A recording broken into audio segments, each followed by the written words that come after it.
কখনো ভেবে দেখেছেন একটা গ্রামের পাশে যদি একটা পুকুর থাকে আর সেই পুকুরের নিচে কি আছে? কাদা, পাথর, পুরনো গাছের শিকড়, নাকি আর একটা গ্রাম?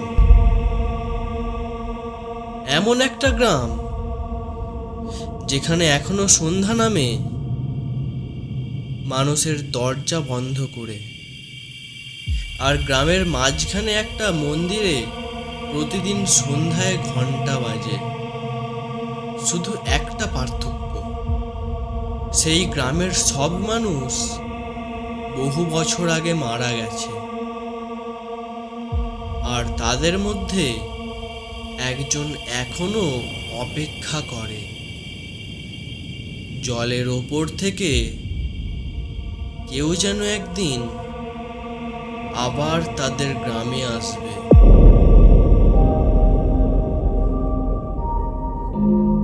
নমস্কার, আমি রোহিত। আপনারা দেখছেন রাতের রহস্য। আজকের গল্প পুকুরের নিচে দ্বিতীয় গ্রাম। গল্পটা শেষ পর্যন্ত শোনার জন্য অনুরোধ রইল। তাহলে শুরু করা যাক। পুকুরের নিচে দ্বিতীয় গ্রাম। সেবার পুজোর ছুটিতে মায়ের সঙ্গে মামাবাড়ি গিয়েছিল সুজয়। গ্রামটা ছিল নদী থেকে বেশ দূরে। চারদিকে ধান ক্ষেত, বাঁশঝাড় আর পুরনো মাটির বাড়ি। মামাবাড়িতে পৌঁছে সে প্রথম দিন থেকেই লক্ষ্য করেছিল একটা অদ্ভুত বিষয়। বাড়ির পেছনে একটা বিশাল পুকুর। পুকুরটা এতটাই বড় যে অন্য পাড়টা পরিষ্কার দেখা যেত না। আর আশ্চর্যের বিষয়, পুকুরের চারপাশে কোথাও একটা ঘাট ছিল না। কেউ সেখানে স্নান করতো না, কেউ মাছও ধরতো না। এমনকি গ্রামের গরুগুলোকেও পুকুরের কাছে যেতে দেওয়া হতো না। সুজয় একদিন বিকেলে পুকুরটার দিকে এগিয়ে যাচ্ছিল। ঠিক তখনই পিছন থেকে তার দিদার গলা। সুজয়, দাঁড়া, ওদিকে যাস না বাবা। সুজয় ঘুরে তাকালো। দিদা হাঁপাতে হাঁপাতে তার কাছে এসে হাত ধরে বললেন, তুই ওই পুকুরের ধারে আর কখনো যাবি না।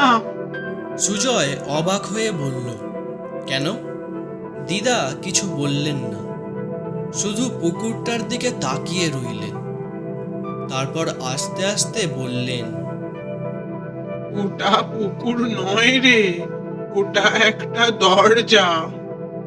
সেদিন রাতে সুজয় ব্যাপারটা নিয়ে তার দাদুকে জিজ্ঞাসা করল। দাদু কথাটা শুনে গম্ভীর হয়ে গেলেন। অনেকক্ষণ চুপ করে থাকলেন।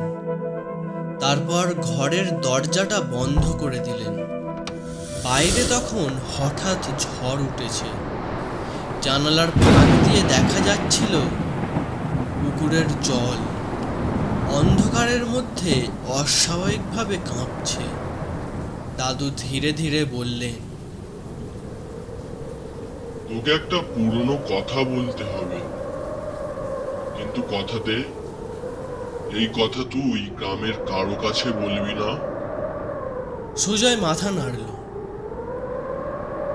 দাদু বললেন, আজ থেকে প্রায় 50 বছর আগে এই পুকুরের জায়গায় পুকুর ছিল না, ছিল একটা গ্রাম। নাম ছিল দেবগ্রাম। অনেক বছর আগে সেই গ্রামে প্রায় 40টা পরিবার থাকত। মাঝখানে একটা মন্দির ছিল, চারিদিকে বাড়িঘর, ধানের গোলা, গরু রাখার গোয়াল, আর গ্রামের একেবারে শেষ প্রান্তে ছিল একটা পুরনো কুয়ো। কিন্তু এক বর্ষায় গ্রামের মানুষ একটা অদ্ভুত শব্দ শুনতে শুরু করলো। রাতে মাটির নিচ থেকে ঘন্টার শব্দ।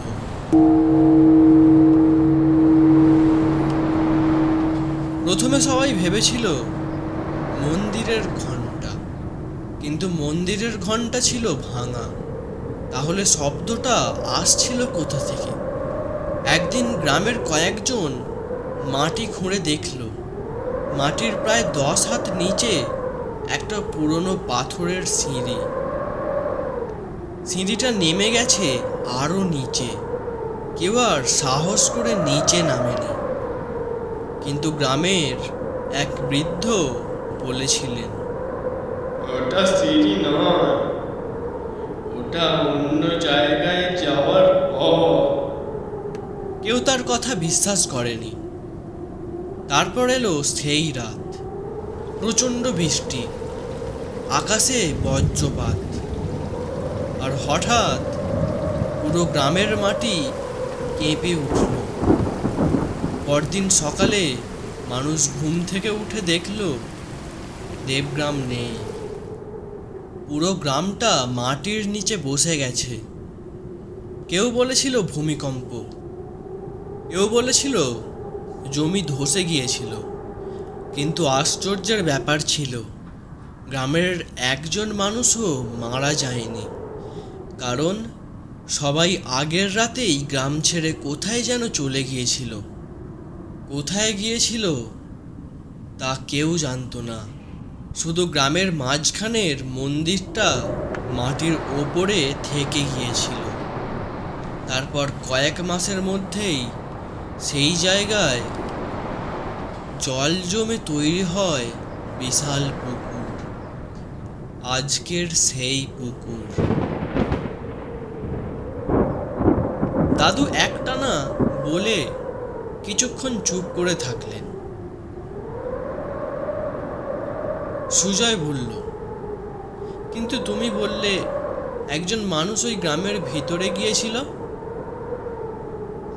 দাদু এবার জানালার বাইরে তাকালেন। হ্যাঁ, আমার বন্ধু হরিপদ। হরিপদ ছিল অসম্ভব সাহসী ছেলে। একদিন দুপুরে সে পুকুরে সাঁতার কাটতে নেমেছিল। হঠাৎ পুকুরের মাঝখানে গিয়ে তার পা যেন কোনো কিছুর সঙ্গে আটকে গেল। সে যতই উপরে উঠে আসতে চাইছে ততই নিচে নামছে। কিন্তু আশ্চর্যের বিষয়, তার শরীরের নিচে কাদা ছিল না, ছিল একটা পাথরের সিঁড়ি। হরিপদ হাত দিয়ে সিঁড়িটা ধরে ফেলল, আর তখনই সে শুনল ঘন্টার শব্দ জলের নিচে। হরিপদর বুক কেঁপে উঠল। সে সিঁড়ি ধরে নিচে নামতে শুরু করলো। 1টা, 2টো, 3টে, এভাবেই 10টা ধাপ। তারপর হঠাৎ সামনে অন্ধকার কেটে গেল। হরিপদ চোখ মেলে তাকিয়ে দেখল সে জলের নিচে নেই।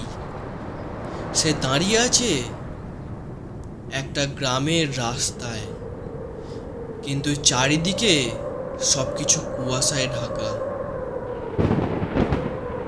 দূরে একটা মন্দির, মাটির বাড়ি, ধানের গোলা, আর রাস্তার পাশে একটা বাচ্চা ছেলে দাঁড়িয়ে আছে। হরিপদ ভেবেছিল ছেলেটা তাকে দেখে ভয় পাবে, কিন্তু ছেলেটা শুধু বলল, আপনি ওপার থেকে এসেছেন? হরিপদ বলল, ওপার মানে? ছেলেটা পুকুরের দিকে দেখিয়ে বলল, যেখানে এখনো সূর্য ওঠে। হরিপদর শরীর ঠান্ডা হয়ে গেল। সে দৌড়ে গ্রামের বাইরে যেতে চাইল, কিন্তু যতবার সে রাস্তা ধরে হাঁটছিল ততবার সে আবার মন্দিরের সামনে ফিরে আসছিল। তখন সে দেখল গ্রামের মানুষজন একে একে বাড়ি থেকে বেরিয়ে আসছে, কিন্তু কারো মুখে কোনো অভিব্যক্তি নেই। সবাই শুধু হরিপদর দিকে তাকিয়ে আছে। এক বৃদ্ধ ধীরে ধীরে তার কাছে এসে বললেন, তুমি ভুল করে এখানে চলে এসেছো। হরিপদ বলল, আমি ফিরে যেতে চাই। বৃদ্ধ বলল, যারা ওপার থেকে আসে তারা আর নিজের ইচ্ছায় ফিরে যেতে পারে না।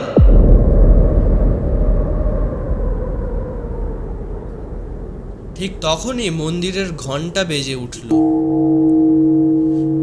সব মানুষ একসঙ্গে মাথা নিচু করে ফেলল, আর মন্দিরের দরজা খুলে গেল। ভেতর থেকে বেরিয়ে এলো একজন মহিলা। তার মুখ দেখা যাচ্ছিল না, মাথায় সাদা কাপড়। সে ধীরে ধীরে হরিপদর দিকে এগিয়ে এসে বলল, আজ বহু বছর পর ওপার থেকে মানুষ এসেছে। তারপর সে হরিপদর হাত ধরে ফেলল। হরিপদ অনুভব করল তার হাত বরফের মতো ঠান্ডা। সেই মুহূর্তে হরিপদ একটা জিনিস দেখতে পেল। মন্দিরের পিছনে একটা বিশাল জলাশয়, আর সেই জলের নিচে আর একটা পৃথিবী। আর সেই পৃথিবীর মাঝখানে দাঁড়িয়ে আছে তাদের নিজের গ্রাম। অর্থাৎ যে পুকুরে সে ডুব দিয়েছিল তার নিচে ছিল দেবগ্রাম, আর দেবগ্রামের নিচে আর একটা জলজগৎ। হরিপদ তখন বুঝতে পারল এই গ্রামটা একটা গ্রাম নয়, এটা একটা স্তর যেখানে মৃতদের স্মৃতি জমে আছে। আর যারা জীবিত অবস্থায় সেখানে ঢোকে তাদের স্মৃতিও ধীরে ধীরে সেই জায়গার অংশ হয়ে যায়। হরিপদ শেষ চেষ্টা করেছিল। সে মন্দিরের ঘণ্টার দিকে তাকিয়ে দেখল ঘণ্টাটা আসলে মন্দিরের সঙ্গে ঝুলছিল না। ঘণ্টাটা ঝুলছিল একটা শুকনো গাছের ডালে, আর সেই গাছের নিচে লেখা ছিল একটা নাম,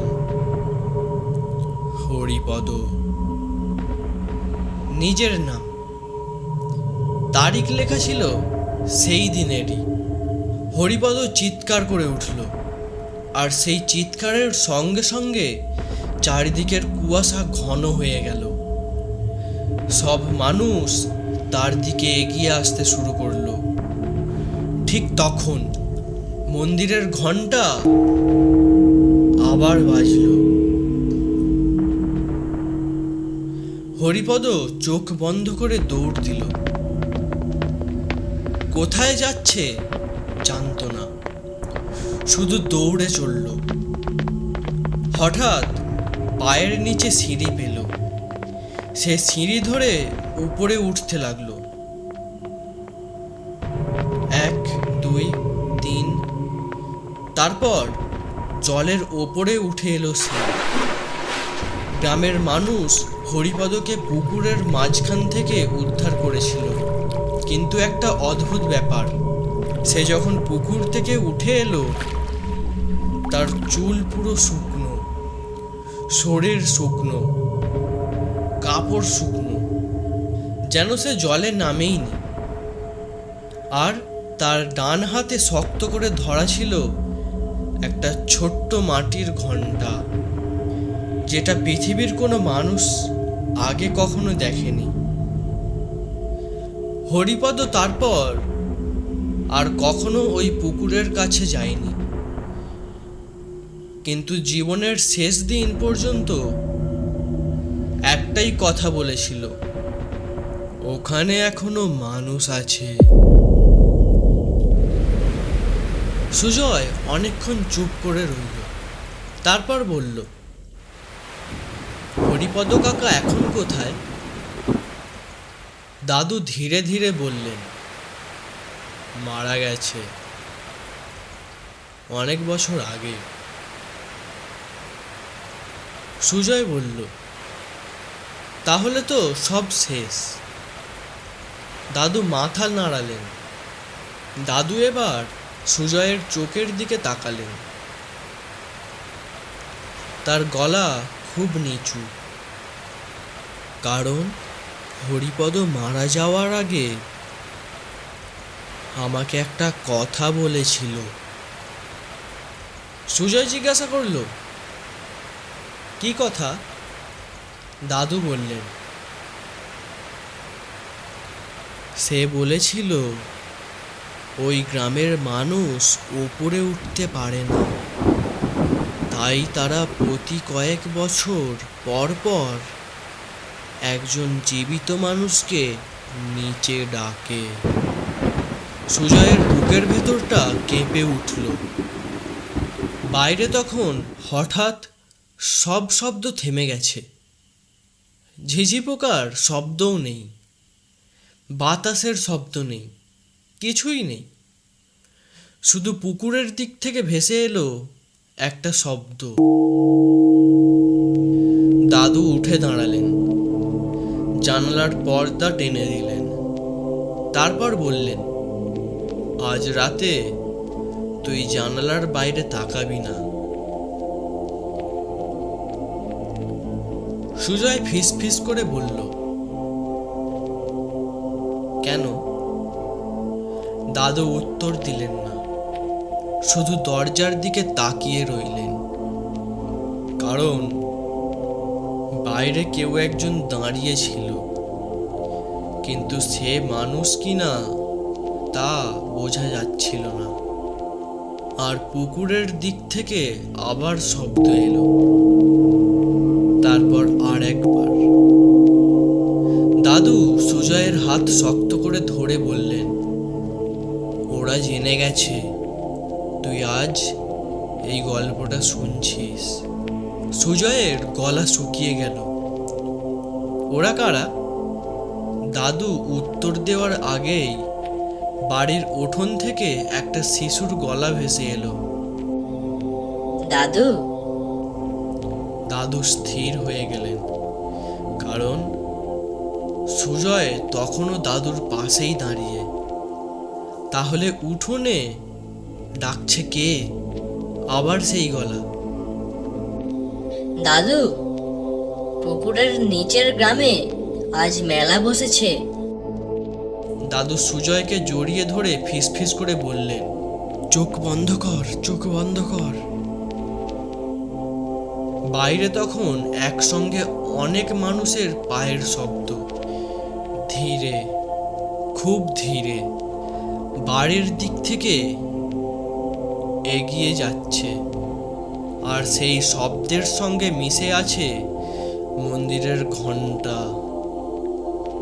সেই রাতের পর থেকে গ্রামের মানুষ আজও পুকুরটাকে এড়িয়ে চলে, কারণ তারা জানে পুকুরের জল শুধু নিচের দিকে যায় না, কখনো কখনো জল তার নিচে লুকিয়ে থাকা একটা পৃথিবীর দরজা খুলে দেয়। আর সেই পৃথিবীতে আজও একটা গ্রাম অপেক্ষা করছে একজন জীবিত মানুষের জন্য, যে ভুল করে জলের নিচে নেমে যাবে এবং হয়তো আর কোনোদিন ওপরে উঠবে না।